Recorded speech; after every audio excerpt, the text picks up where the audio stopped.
పర్టికులర్గా ఈరోజు మీకు మీడియా ద్వారా గౌరవ ముఖ్యమంత్రి గారు కానీ డిప్యూటీ సీఎం గారు కానీ మీరు దయచేసి వీళ్ళపై దృష్టి కేంద్రీకరించి వీళ్ళపై చర్య తీసుకోవాల్సినటువంటి అవసరం మీ భుజస్కంధాలపై ఉందని మాత్రం ఈ సందర్భంగా తెలియజేస్తున్నాను. ఎందుకంటే మా విశాఖ పోర్టే ఒక వేదికగా దీనికి పనిచేస్తుంది, వేదికగా ఉంది. పైపెత్తి మేము ప్రశ్నిస్తే ఏం చేస్తున్నారు మీరు? డైవర్షన్ పాలిటిక్స్, బాగా డైవర్షన్ పాలిటిక్స్లో ఆరితేరినటువంటి సమర్థత, ఆ చాకచక్యం మీకు వెన్నతో పెట్టిన విద్య కాబట్టి పలానా దగ్గర ఇక్కడ జరుగుతుంది, విశాఖ నుంచి మీ ఆత్మజీయులకి సులభతరం అవుతుంది కాబట్టి మనం ఏమీ కూడా మనం గట్టిగా కానీ చర్య తీసుకుంటే మన వాళ్ళ పేర్లు బయటకు ఎలాగొచ్చేస్తాయనేది మీరు అనుకుంటున్నారు. విశాఖ పోర్ట్ అథారిటీ విపిఐకి అనుబంధంగా ఉన్నటువంటి Visakha container terminal private limited VCTPCL నడుస్తుంది. ఈ సంగతి అందరికీ తెలిసిందే. ఇక్కడి నుంచే వివిధ దేశాలకి ఎక్స్పోర్ట్ జరుగుతుంది. టోటల్గా ఈ అక్రమ మొత్తం రేషను బియ్యం, ఈ అక్రమ రవాణా కూటమంతా కూడా ఇక్కడి నుంచే జరుగుతుంది. కంటైనర్ కార్గోకు సంబంధించినటువంటి కంటైనర్ ఫ్రైట్ స్టేషన్లు కూడా ఇక్కడ ఉన్నాయి. ఇవన్నీ కూడా విసిటిపిసిఎల్ ఆధ్వర్యంలో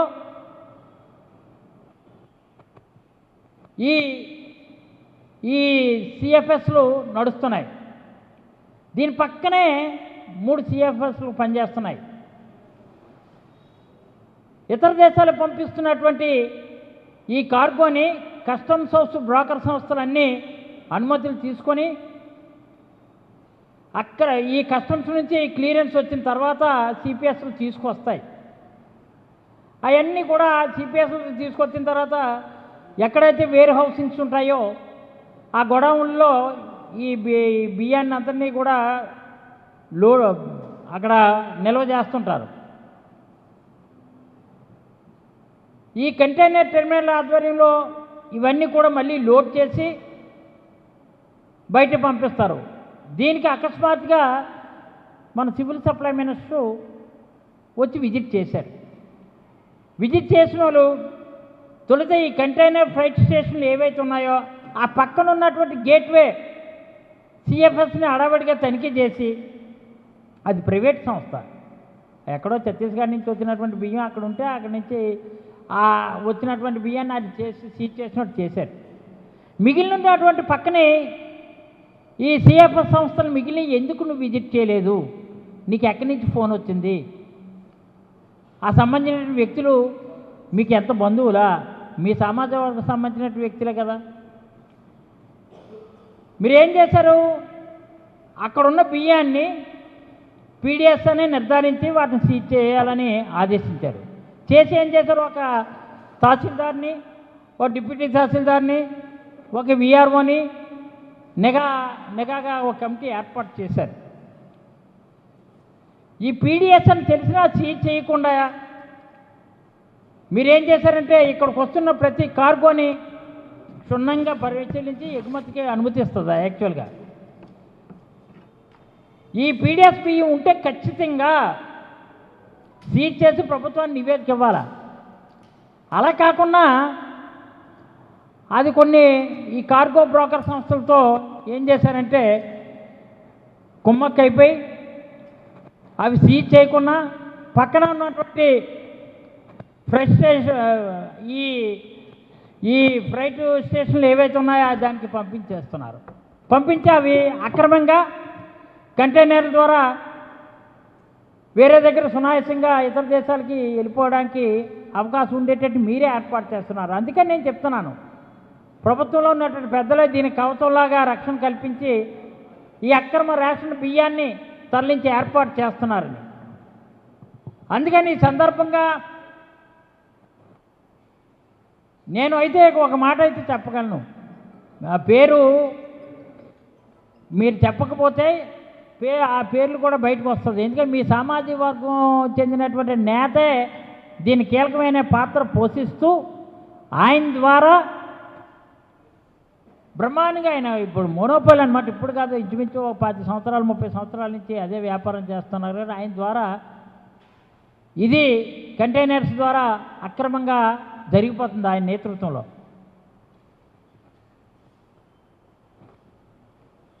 ఎంత అంటే ఇదే ఎవరైతే నేను ఇప్పుడు చెప్తున్నానో ఈ సీజ్ చేయకుండా స్పెషల్ టీం పంపించేస్తున్నటువంటి బియ్యం మొత్తం అంతటినీ కూడా ఏంటంటే సదరు వ్యాపారికి అంటే ఈ కూటమి ప్రభుత్వంలో ఉన్నటువంటి సామాజిక వర్గానికి చెందినటువంటి వ్యాపారికి చెందినటువంటి సిఎఫ్ఎస్కు వెళ్తూ మొత్తం బార్డర్స్ దాటిపోతున్నది అన్నమాట.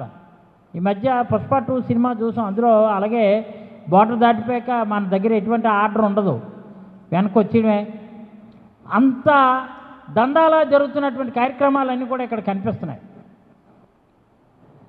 అందుకని ఈరోజు చెప్తున్నాను, అక్కడ మొత్తం అంతా కూడా 60 కంటైనర్లో వ్యాన్హై 367 పిప్లో ఈ నెల 12వ తారీఖున అర్ధరాత్రి చైనాకు బయలుదేరింది. మరి ఆ షిప్ని నువ్వు ఎందుకు సీజ్ చేయలేదు? మంత్రికి తనిఖీ చేసిన సమయంలో సీజ్ చేసినటువంటి బీటో ఇంటర్నేషనల్ చెందినటువంటి బియ్యాన్ని కూడా పారసోరేజ్ లాజిస్టిక్ పేరుతో చైనాకి ఎగుమతి చేస్తారట. ఇది మా దగ్గర ఇన్ఫర్మేషన్ ఉంది కాబట్టి ఇంత తేటతలని చెప్తున్నాను. మరో 110 కంటైనర్ లోడింగ్ సిద్ధంగా ఉంది. ఇప్పుడు మీరు ఒకసారి మీడియా సోదరులు కానీ మీరు జస్ట్ ఇక్కడి నుంచి మన కాన్వెంట్ జంక్షన్ నుంచి శీలానగర్ వెళ్ళి విజిట్ చేస్తే రైట్కి కానీ తిరిగితే, రైట్కి తిరిగినా లెఫ్ట్ తిరిగినా సరే మీకు కొట్టొచ్చినట్టు క్లియర్గా కనిపిస్తుంది. ఎవరు కూడా ఇవ్వక్కర్లేదు, ఫోటోలు తీసి ఆ విజువల్స్ ఫోటోలు చూస్తే చాలు ఎంత నిల్వలు ఉన్నాయి. అవి రెడీగా లోడింగ్కి సిద్ధంగా ఉన్నాయి, అవి వెళ్ళిపోవడానికి సిద్ధంగా ఉన్నాయి. ఇవన్నీ కూడా టీడీపీ సానుభూతిపోడుగా షిప్పింగ్ వ్యవస్థని శాసించే స్థాయిలో ఉన్న వ్యాపారికి ఇప్పటికే 60 కంటైనర్లు బియ్యం తరలించగా ఇంకా ఇప్పుడు రెడీగా తరలించడానికి 110 కంటైనర్లు ఆల్మోస్ట్ 10,600 పైగా టన్నులు 10,600 పైగా టన్నుల్ని రేషన్ బియ్యం పంపించేందుకు ఎక్స్పోర్ట్ చేయడానికి సిద్ధంగా ఉంది. మళ్ళీ ఈ వారంలో మరో 90 కంటైనర్లు కూడా రేషన్ బియ్యం ఎగుమతి చేయడానికి షెడ్యూల్ ప్రిపేర్ చేశారు. మరి ఇంత జరుగుతున్నటువంటి దందాని మాలాటి వాళ్ళకే సామాన్యులుగా ఉన్నటువంటి ఇక్కడ ఉన్నటువంటి ప్రజానికానికే తెలిసినప్పుడు ఈ సివిల్ సప్లై మినిస్టర్కి ఎందుకు తెలియట్లేదు? ఎందుకు అవ్వట్లేదు? ఎందుకు మీరు అక్కడికి విజిట్ చేయట్లేదు? ఇక్కడ కోట్లు విలువ చేసే టన్నులు రేషన్ బియ్యం నిల్వలు ఉన్నాయి కదా, ఆ విషయం మీకు కానీ మీకు సంబంధించినటువంటి సివిల్ సప్లై అధికారులు అందరూ కూడా అక్కడికి తెలిసిన ఆరోపణలు బయట ఉన్నాయి కదా, ఇవి మీకు తెలుసా అని అంటున్నారు. ఇక్కడ సివిల్ సప్లై అధికారులందరికీ తెలుసని అన్ని ఆరోపణలు పొంకాల పేపర్లో వచ్చాయి కదా. మా మీద ఇదంతా వైఎస్ఆర్ పార్టీ అక్రమంగా రవాణా చేసింది, దీనికి గేట్లు తెరిచింది మీరే, వెనకాలండి వెనక నుంచి అప్పుడు ఆ రోజుల్లో పంపించారు అని మా మీద ఆరోపణలు చేయడానికి చేస్తున్నారు తప్ప కానీ ఒక్క ఆధారమైనా మీరు నిరూపించారా? మీరేం ప్రూవ్ చేశారా? ఎందుకంటే ఇక్కడ ఉన్నటువంటి వేరే హౌసింగ్ కానీ అలాగే మరొక ఆ పక్కన ఉన్నటువంటి 2 సంస్థలు కానీ ఆ టీము ఎందుకు విజిట్ చేయలేదు ఇప్పుడు కూడా మీమాంస అన్నమాట. మరి దీనిలో లొసుగు ముసుగు మరి మంత్రికి తెలియాలా, సంబంధించిన అధికారులకు తెలియాలా? మంత్రి సీజ్ చేసిన బియ్యాన్ని బీటో సంస్థ నవంబర్లోనే 1000 టన్నుల రైస్ బియ్యాన్ని ఎగుమతి చేసేందుకు కార్గోకి ఈ కస్టమ్స్ నుంచి క్లియరెన్స్ తీసుకువచ్చినట్లు తెలిసింది. ఆ తర్వాతే దాడులు జరిగాకేమో ఎక్స్పోర్ట్ చేయకుండా అది ఆపేశారు. ఇప్పుడు అదే టీడీపీకి అదే కూటమి ప్రభుత్వాన్ని సామాజిక వర్గానికి చెందినటువంటి వ్యాపారి సిఎఫ్ఎస్ నుంచి పాత బిల్లులతో ఉన్నటువంటి కార్గోని కస్టమ్స్ కళ్ళు కప్పి పంపించేందుకు ఒక పక్క ప్రయత్నాలు జరుగుతున్నాయి. అంటే పాత బిల్లులే చూపించి ఇది సీజ్ చేసింది కాదు, ఇది ఫలానా సెపరేట్ ఇది అని చెప్పి అవి అక్రమ రవాణాకి ఉపయోగపడుతున్నాయి బిల్లులు. ఇప్పుడు సీటే 48 గంటలు జరిగింది, ఇంతవరకు కూడా ఎటువంటి యాక్షన్ లేదు. యాక్షన్ లేదా వాళ్ళ నుంచి రియాక్షన్ లేదు, యాక్టింగ్గా జరుగుతుంది ఇదంతా. పోనీ అందుకనే చెప్తున్నా, ఏ ఒక్క సంస్థ పట్ల కానీ ఏ విషయం పట్ల కానీ ఆరోపణలు తప్ప మీకు ఆధారాలతో కూడుకున్నటువంటి విషయాన్ని, మా హయాంలో జరిగినటువంటి విషయాన్ని, మా హయాంలో జరిగిందని మీరు ఆరోపణ చేస్తున్నటువంటి విషయాన్ని ఆధారం చూపించగలిగారా అని మాత్రం మీడియా సోదరుల ద్వారా నేను అడుగుతున్నాను. ఎందుకంటే ఈ నెల 9వ తారీఖునే మొత్తం 483 టన్నుల వరకు కూడా బియ్యాన్ని సీజ్ చేయాలని ఆదేశించారు. అన్ని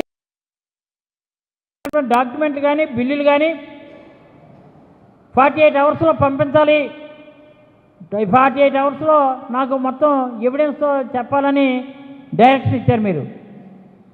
ఇప్పటి వరకు 5 రోజులు గడిచిపోయింది, ఇప్పటికే దాని మీద ఊసు లేదు. మేము పెట్టే గోస తప్ప దాని మీద ఊసు లేదు, ధ్యాస లేదని మాత్రం ఈ సందర్భంగా మనం చేస్తున్నాం. త్వరలోనే ఈ బియ్యాన్ని కూడా క్లియరెన్స్ చేసి, ఇప్పుడు ఎవరైతే ఈ తెలుగుదేశం సంబంధించినటువంటి సామాజిక వర్గానికి చెందినటువంటి వ్యక్తి ఎవరైతే ఉన్నారో ఆయన ఆధ్వర్యంలో చైనాకి పంపించడానికి అన్ని సలహాలు కూడా జరిగిపోతున్నాయి. అందుకని మీడియా సోదరుల ద్వారా ఈ అక్రమ దీనికి సంబంధించి నేను ఒకటే చెప్తున్నాను, బియ్యం అక్రమ రవాణాకు సంబంధించి కూటమి ప్రభుత్వానికి నేను ప్రశ్నించేది ఒకటే, మీరు ఆ పేర్లు చెప్తారా, మమ్మల్ని చెప్పమంటారా? లేదంటే ప్రభుత్వంలో ఉన్నటువంటి పెద్దలు కొంతమంది ఎవరైతే ఉన్నారో వాళ్ళని డెఫినెట్గా వాళ్ళ పట్ల దృష్టి కేంద్రీకరించి సీఎం గారు కానీ డిప్యూటీ సీఎం గారు కానీ ప్రత్యేకమైన దృష్టి కేంద్రీకరించి ఈ ఉభయులు కూడా వాళ్ళపై యాక్షన్ తీసుకోకపోతే ప్రజాస్వామ్యంలో మీరు ప్రజల దగ్గర డెఫినెట్గా ఏదో రోజున మళ్ళీ మీరు తల వంచి సమాధానం చెప్పాల్సినటువంటి అవసరం త్వరలోనే ఏర్పడబోతుందని మాత్రం ఈ సందర్భం తెలియజేస్తున్నాం. ఎందుకంటే వైఎస్ఆర్ కాంగ్రెస్ పార్టీపై ఆరోపణలు చేయడం కాదు, ఒక్క ఆధారం కూడా లేదు. కానీ మీకు ఆధారాలతో కూడుకున్నటువంటి ఎవిడెన్స్తో కూడుకున్నటువంటి మీ ఏదైతే civil supply minister surprise visit అని చెప్పి కాకినాడ పోర్టుని అడ్డం పెట్టుకొని డైవర్షన్ పాలిటిక్స్ చేస్తూ విశాఖ పోర్టుని కేంద్రంగా తీసుకొని ఇతర దేశాలకి అక్రమ బియ్యాన్ని, ఈ రేషన్ బియ్యాన్ని తరలించడం వాస్తవం. ఈ విశాఖ పోర్టు అడ్డాగా మీకు కనిపించింది, కానీ కాకినాడ పోర్టుని అని చూపించారు. మొన్న మంత్రి వచ్చినప్పుడు కూడా కావాలని వాంటెళ్ళి ఆ పక్కన ఉన్నట్టు సంస్థలు వెళ్లకుండా ప్రైవేట్ సంస్థలు రెండింటి పట్ల జస్ట్ సీజ్ చేసినట్టు షో చేశారు. ఇప్పటికైనా ఇలాంటి నాటకాలు మానుకోవాలని, మీ బోటకాలన్నీ కూడా ప్రజలకు తేటతలం అవుతున్నాయని, మీ చేతకాంతనాన్ని వైఎస్ఆర్ పార్టీపై వృద్ధి చేసే కార్యక్రమానికే ప్రధాన ఎజెండా కింద పెట్టుకున్నారు. ఇప్పటికైనా సరే ప్రభుత్వం ఈ అక్రమ బియ్యం రవాణా విషయంలో కూటమి ప్రభుత్వం డెఫినెట్గా కూటమి ప్రభుత్వంలో ఉన్నటువంటి కొంతమంది పెద్దలు కవచంగా నిలిచారు. మీరు కళ్ళు తెరవండి, కళ్ళు తెరిచినా సరే నిజాన్ని బయట పెట్టండి అని మీడియా సోదరులకి తెలియజేస్తూ, ఏ కార్యక్రమం అయినా సరే డైవర్షన్ కాదు కావాల్సింది, డైరెక్షన్ కావాలి. డైవర్షన్ పాలిటిక్స్కే ప్రత్యేకమైన దృష్టి పెడుతున్నారు తప్ప ఒక డైరెక్షను భవిష్యత్తులో ఈ విధంగా మంచి ప్రభుత్వం మంచిగా నడిచింది అనే కీర్తి స్ఫూర్తి కలిగే విధంగా మీరు ఏ రోజు కూడా ఈ 7 మాసాల్లో ఏ ఒక్కరోజు కూడా అడుగులు ముందుకు వేయలేదు. కాబట్టి ఇప్పటికైనా కళ్ళు తెరవాలని ప్రభుత్వంలో ఉన్నటువంటి పెద్దలకి తెలియజేసుకుంటూ